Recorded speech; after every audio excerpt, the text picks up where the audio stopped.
এসেছিল? এসেছিল। দিয়ে কি বলেছে?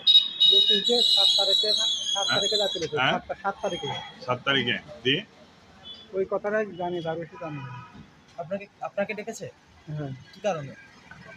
ওই মোবাইলের সিম নাকি মনিরুলের কাছে পেয়েছে।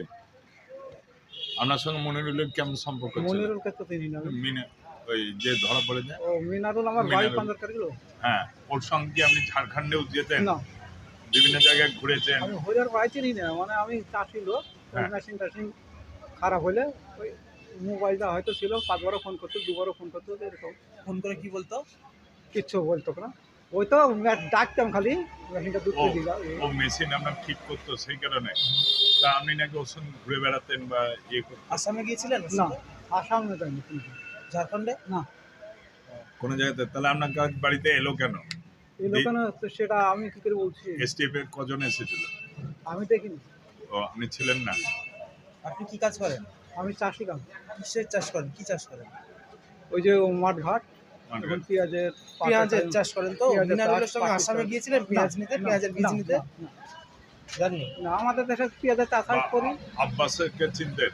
আব্বাসের সঙ্গে সম্পর্ক ছিল? না। আমার সাথে ওসব সম্পর্ক কি করে হবে, বিদেশি লোক। তাহলে আপনাকে কি ফোন করতো কে? মিনারুল?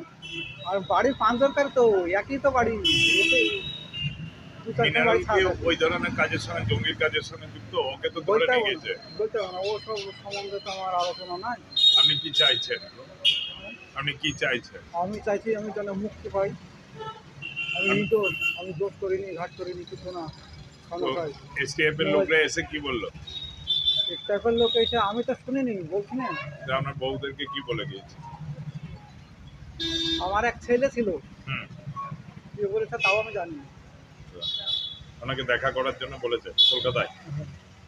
কি নাম আপনার? আমার নাম রফিকুল।